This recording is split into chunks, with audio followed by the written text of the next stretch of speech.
Non, c'est bon, c'est que mes sbires.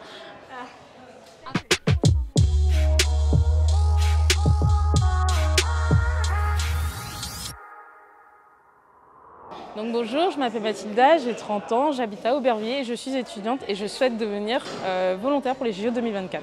Je me dis que, ayant baigné dedans dans le milieu du sport et en venant de la Seine-Saint-Denis, je me suis dit que ce serait dommage qu'il y ait un événement qui se passe dans mon département et que je ne puisse pas être actrice de cet enjeu-là.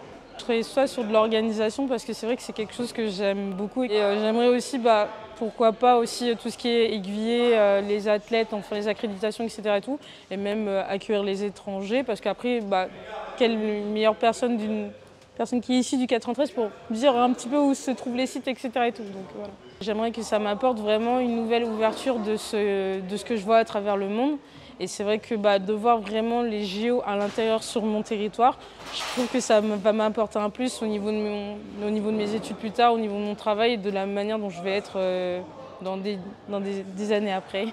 J'en ai un peu marre, entre guillemets, des fois qu'on parle que du Seine-Saint-Denis que pour des choses négatives. Et de me dire qu'il va y avoir un événement majeur qui va se produire sur notre département, que ça va être quelque chose de positif aussi bien pour les habitants que pour les athlètes. Et puis en sachant que, on a un département qui fournit quand même la majorité des athlètes qui représentent la France aujourd'hui. Donc c'est encore plus mieux de voir des gens qui sont issus de nos quartiers briller et qu'on va les aider aussi à briller encore plus. L'année prochaine, on est en 2023, 2024, c'est juste à 2 ans. Et en fait, on se rend compte, même rien que dans les infrastructures qui sont en train d'être construites, on voit déjà l'aboutissement en disant ça va être grand, ça va être beau, etc. et tout, quoi.